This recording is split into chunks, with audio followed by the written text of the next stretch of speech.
Hello বন্ধুরা, আমি শক্তি। তো আজকে একটি মন্ত্র দেব, বগি শরীর বন্ধন মন্ত্র। অর্থাৎ এই বগি আপনাকে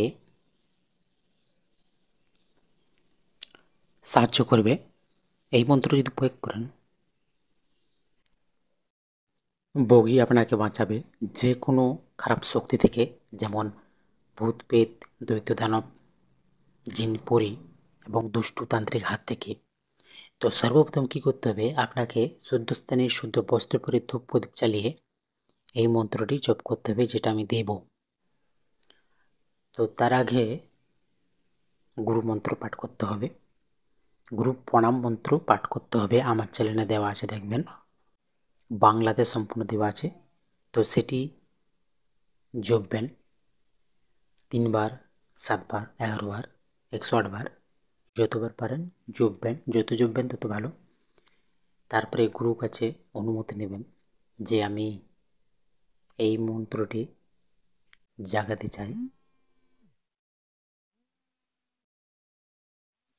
আমাকে অনুমতি দেন। তো এইভাবে বলতে থাকবেন। তারপরে জপবেন 15 দিন ধরে, সব থেকে ভালো হয়। হয়তো অমাবস্যা থেকে জপবেন প্রতিদিন 108 বার করে পূর্ণিমা অবধি, কিংবা পূর্ণিমা থেকে 108 বার জপবেন অমাবস্যা অবধি। প্রতিদিন 108 বার করে জপবেন, তাহলে খুব ভালো হয়। এই নিয়মে যদি করতে পারেন দারুণ কাজ হয়। হয় পূর্ণিমা থেকে জপা শুরু করবেন অমাবস্যা অবধি, অমাবস্যা থেকে না তো পূর্ণিমা অবধি জপবেন 108 বার করে প্রতিদিন, তাহলে খুবই ভালো হয়। তো যাই হোক, মন্ত্রটি এবার পড়ে শুনে দিচ্ছি। মন্ত্রটি আমি লিখে দেবো না, কারণ গুরুদেব বলে যে যদি শুনে শুনে মুখস্থ করতে পারেন খুবই দারুণ কাজ হবে মন্ত্রশক্তি। তাই আমি ভাবছি এবারে লিখে দেবো না, সব আপনাদের বলে দেবো, 2-3 বার ধরে বলে দেবো। যদি তাও বুঝতে না পারেন, কোনো জায়গায় যদি বুঝতে না পারেন কমেন্ট করবেন, আমি আপনাদেরকে কমেন্টে রিপ্লাই দেবো। তো চলুন মন্ত্রটি পড়ে শুনে দিচ্ছি। শূন্যে উড়ে শূন্যে চলে ভেসে, ওই আসছে বুকে আকাশ গুনে ভেসে, এসে এসে এসে বগি বাধা দিলাম তোরে, আমার গুণ আমার অস্তাৎ গুণ, হৃদয়ে রেখে অন্যের গুণাগুণ ধরে দেখা, আর যদি না খাস ঈশ্বর মাধবে মাথা খাস। তো এই ছিল মন্ত্র, একদম সহজ সরল বাংলাতে আছে।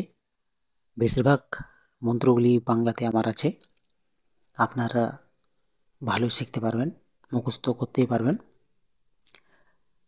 ভিডিওটি টানাটানি করে দেখবেন না, নাহলে কিছু বুঝতে পারবেন না। যে কোনো মন্ত্র যদি শিখতে চান ভিডিওটি প্রথম থেকে লাস্ট অবধি দেখবেন, কোনো টানাটানি করবেন না। দরকার হলে 2-3 বার ধরে দেখবেন, কারণ আমি যে যে কথাগুলো বলবো ওই মন্ত্র সম্পর্কে ওই ভিডিওতেই বলবো। যদি শেখার ইচ্ছা থাকে ধৈর্য ধরে দেখুন, সফল হবেন। আর লিখে দিলে কি হয়, অসুবিধা হয়, সেটি মুখস্থ করলে অতটা কাজ হয় না। একমাত্র শুনে শুনে যদি মুখস্থ করতে পারেন দারুণ কাজ। তো চলুন আরেকবার মন্ত্রটি পড়ে শুনে দিচ্ছি। শূন্যে উড়ে শূন্যে চলে ভেসে, ওই আসছে বুকে আকাশ গুনে ভেসে, এসে এসে এসে বগি বাধা দিলাম তোরে, আমার গুণ আমার অস্তাতে গুণ, হেদ রেখে অন্য গুণ ধরে ধরে খা, আর যদি না খাস ঈশ্বর মাধবে মাথা খাস। কার আগে? মা কালীর আগে। তো এই ছিল মন্ত্র, আমি বলে দিলাম 2 বার ধরে, আরও বলবো যাতে আপনারা বুঝতে পারেন। আর এই মন্ত্রটি দীক্ষা না নিলেও কাজ হবে। আমার চ্যানেলে যেসব মন্ত্রগুলি আছে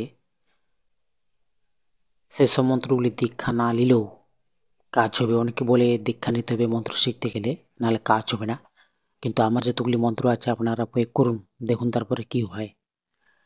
তো তার জন্য সর্বপ্রথম জাগাতে হবে মন্ত্র, ধূপ প্রদীপ জ্বালিয়ে শুদ্ধ স্থানে শুদ্ধ বস্ত্র পরে এটি জাগাতে হবে 15 দিন ধরে, তাহলে খুব ভালো হয়। 1 সপ্তাহ করলেও কাজ হয়, কিন্তু আমি যে পদ্ধতি বললাম, হয় অমাবস্যা থেকে পূর্ণিমা অবধি জপবেন 108 বার প্রতিদিন করে, নাহলে পূর্ণিমা থেকে অমাবস্যা জপবেন প্রতিদিন 108 বার করে। তাহলে দেখুন মন্ত্র পাওয়ার কাকে বলে। আপনারা শুধু এই পদ্ধতি করেন, তারপর আমাকে বলেন।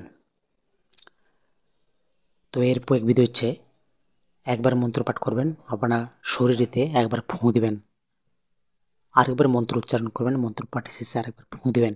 এইভাবে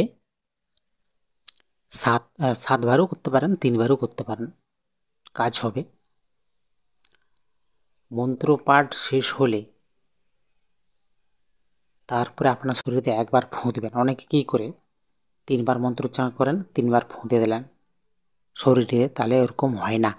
একবার মন্ত্র উচ্চারণ করবেন, মন্ত্রপাঠ শেষ আপনার বুকেতে ফুঁ দিবেন, তারপরে আবারও পড়বেন, মন্ত্রপাঠ শেষ তারপরে আপনার বুকেতে ফুঁ দিবেন। এইভাবে করলে কাজ, এটি সঠিক নিয়ম। তো যাই হোক, আরেকবার মন্ত্রটি পড়ে দিচ্ছি। শূন্যে উড়ে শূন্যে চলে ভেসে, ওই আসছে বুকে আকাশ গুণে ভেসে, এসে এসে এসে বগে বাধা দিলাম তোরে, আমার গুণ আমার অস্তাতে গুণ, হৃদয় রেখে অন্যের গুণাগুণ ধরে ধরে খা, আর যদি না খাস ঈশ্বর মাধবে মাথা খাস, কার আগে মা কানের আগে। তো এই ছিল মন্ত্র, আশা করি আপনারা বুঝে গিয়েছেন। বারে বারে বলছি, মন্ত্রগুলি যত শুনে মুখস্থ করবেন তত দারুণ কাজ, তাই আমি লিখে দিচ্ছি না। আর কোনো প্রকার যদি বুঝতে অসুবিধা হয় কমেন্ট করবেন, আমি কমেন্টে রিপ্লাই দেবো। আর এই মন্ত্রগুলি আপনারা শেয়ার করুন আপনার বন্ধুবান্ধব আত্মীয় স্বজনদের, যাতে ওনারাও এসব মন্ত্রের ব্যাপারে বুঝতে পারে এবং নিজেরা প্রয়োগ করতে পারে। আর দেখবেন যে কোনো তান্ত্রিক কাজ করার পূর্বে টাকার কথা বলে, কিংবা কাজ হয়ে গেলে টাকার কথা বলে, তো সেসবগুলিনের উপরে ভরসা করবেন না। যারা টাকার কথা বলে না তারাই সব থেকে অরিজিনাল গুলিন। মন থেকে যাই দিবেন সেটি নিয়ে নেবেন। তো যাই হোক, ভালো থাকবেন। জয় শ্রীরাম।